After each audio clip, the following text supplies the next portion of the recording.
Hello everyone, welcome back. कैसे हो आप लोग? और हम हमारे यूटोपिया यूनिवर्स में अपनी जर्नी अल्फा वन यूनिवर्स में चालू रखते हैं। और वहाँ पे हम देखते हैं कि ये जो यूनिवर्स पे हमारा जो हीरो है वो एक स्ट्रेंज इवेंट देखता है। ठीक है। और वो उसे बोलता है the curious case of Indian freedom struggle. ठीक है।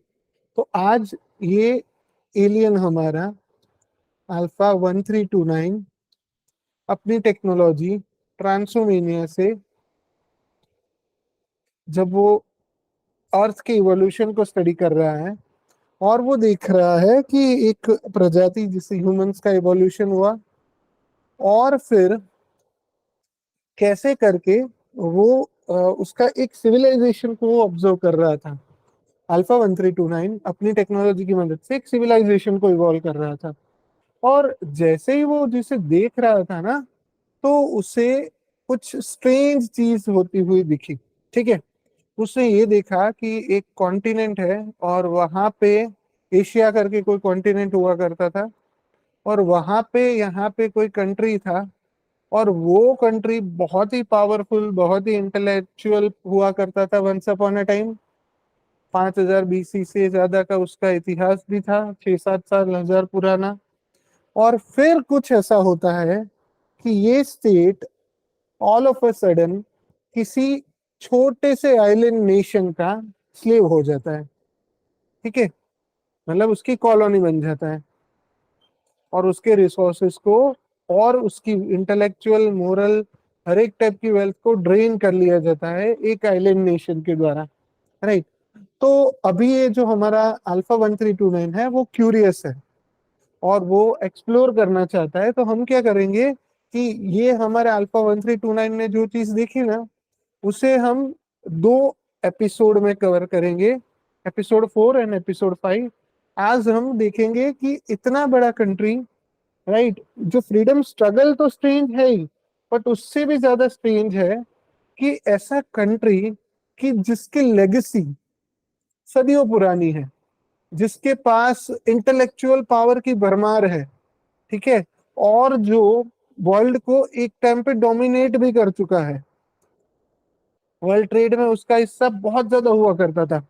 सो अल्फा 1329 अभी ये जानना चाहता है अपनी टेक्नोलॉजी की मदद से कि ऐसा तो क्या हुआ कि जिसकी वजह से ये जो बहुत बड़ा सा नेशन है, जिसको आज की तारीख में इंडियन सब कॉन्टिनेंट या इंडिया के नाम से जाना जाता है, ठीक है, अखंडित भारत जिसे हिंदी में बुलाया जाता है, वो एरिया को वो देख रहा है और वो उसे समझने का प्रयास कर रहा है कि आखिर इतना बड़ा देश आजाद कैसे होता है, और उससे भी ज्यादा क्यूरियस चीज है कि वो गुलाम कैसे होता है।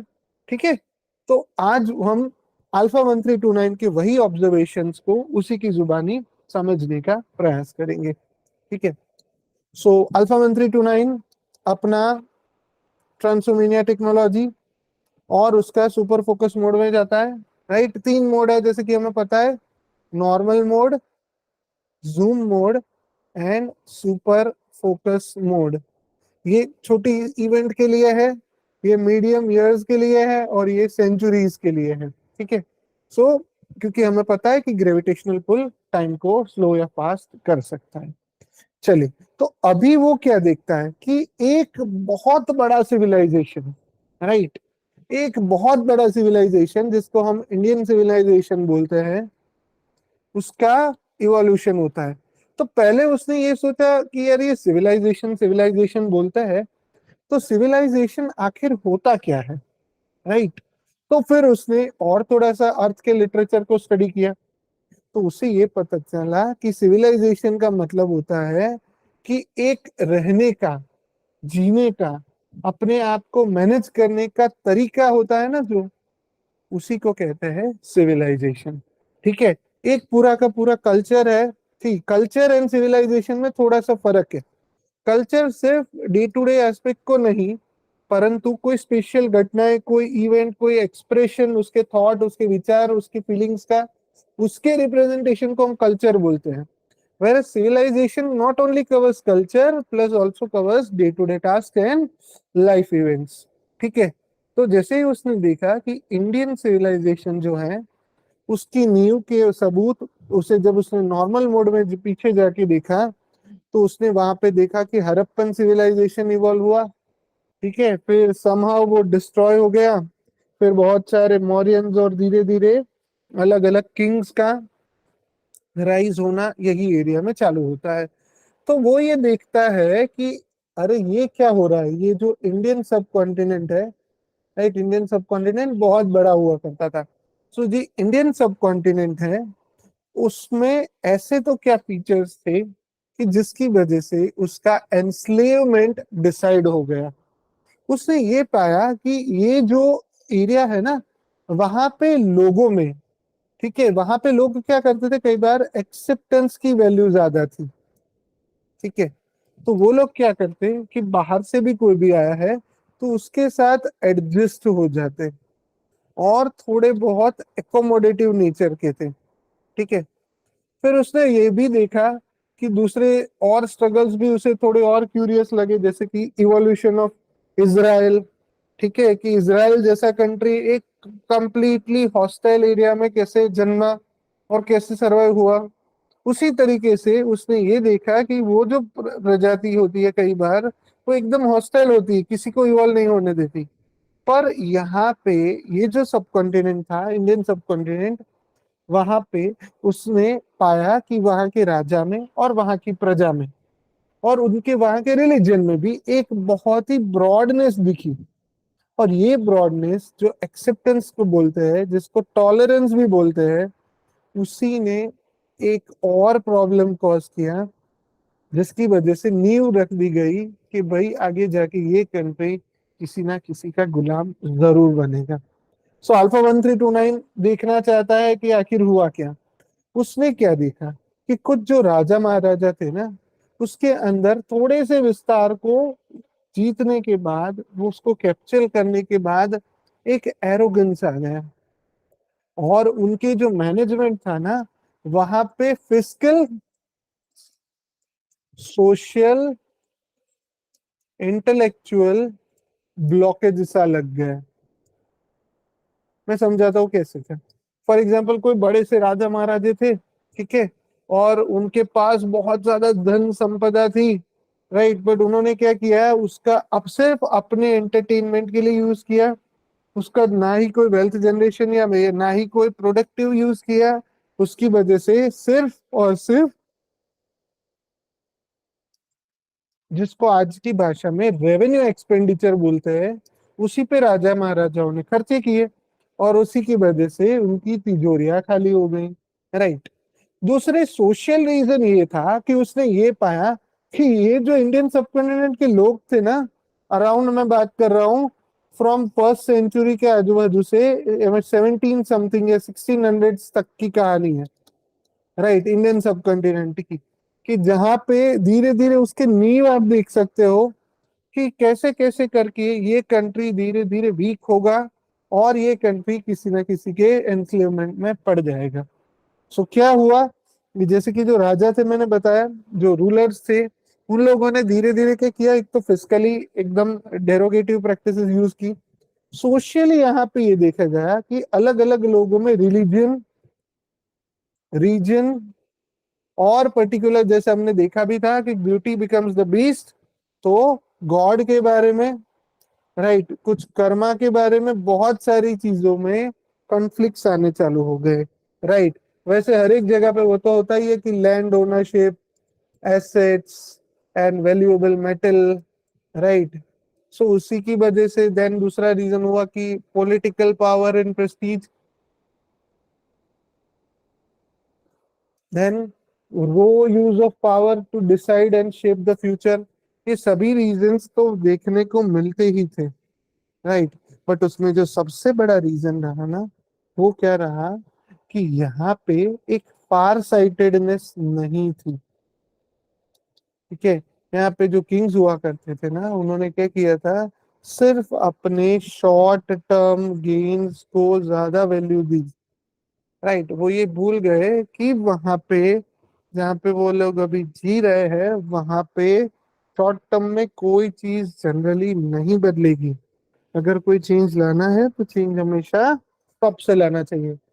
अल्फा 1329 को और थोड़ा सा मजा नहीं आया कि यार ये हो क्या रहा है। उसने कुछ और इवेंट्स पे जूम करना चाहा, तो उसकी टेक्नोलॉजी कुछ पता नहीं, वो फ्लिकर आया तो ज्यादा जूम से देख नहीं पाई। फिर उसने वहां पे कुछ क्लैरिफिकेशन मांगा कोडिंग डाल के, तो उसने टेक्नोलॉजी ने उसको आंसर दिया। टेक्नोलॉजी ने क्या बोला कि यहाँ पे जो लोग थे ना, वहां पे ग्रीड और फेम के बीच में एक जैसे कि फ्रेंडशिप ट्रीटी हो गई, और दोनों अपने साथ चलने लगे। फिर क्या हुआ कि लोगों ने वहां की वैल्यू सिस्टम को भूल दिया, जहां पे ऐसा बुलाया जाता था कि हमें खुद का भला तो करना ही है, but not at cost of others. खुद का भला भले ही जरूर करो, बट ऐसा नहीं कि आप दूसरे को हार्म करके ऐसा कुछ काम करो। ठीक है। सो अल्फा 1329 को ये भी पता चल गया कि चलो भाई ये ऐसे हुआ करता है। राइट। सो फिर क्या हुआ है कि ग्रीड था, फेम था, उसके चक्कर में इन लोगों ने बहुत सारी कंट्रोवर्शियल ट्रीटीज की, अपनी वैल्यू सिस्टम को गवाया, अपने लॉजिक को गवाए, अपनी रेशनैलिटी को गवाई। राइट। और धीरे धीरे धीरे धीरे एक ऐसा एम्पायर जो कभी ना टूट सके ऐसे हालत में था, वही एम्पायर धीरे धीरे 1600 1700 आजू आजू आते आते कंप्लीटली डिस्ट्रॉय हो गया। और वहां से नींव रख दी गई कि भाई अब ये स्लेवरी का पौधा है। ठीक है, और ये तो यहाँ से पेड़ निकलेगा ही निकलेगा, slavery, unless you do something.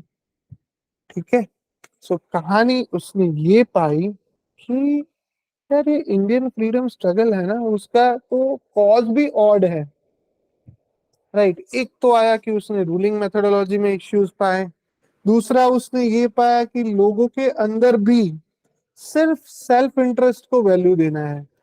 फिर ऐसा भी नहीं है, विजन का भी इश्यू उसने पाया कि विजन भी नहीं है कि लोगों को क्या करना है, क्यों करना है, कैसे करना है, बस करना है।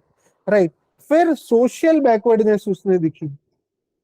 सोशल बैकवर्डनेस में उसने क्या दिया, कहा कि कुछ जो लोग प्रोमिनेंस में थे, जैसे कि कुछ हिंदुइज्म के अंदर जो ब्राह्मण्स हुआ करते थे। ठीक है।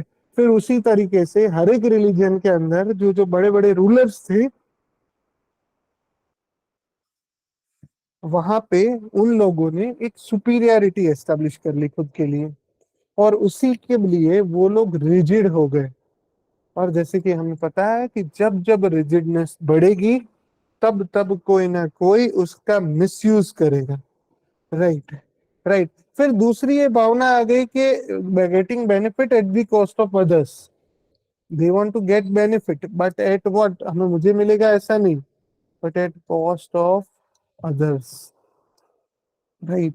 तो चीजें ऐसे बिगड़ती गई धीरे धीरे। वहां पे जो किंग्स थे, ठीक है, उसने ये भी देखा कि मराठा करके प्रोमिनेंट एम्पायर था, बट वो लोग इतना एरोगेंट हो गए कि उन लोगों ने वेपन्स वेपन्स या खुद के लिए प्रिपेयर भी नहीं हुए।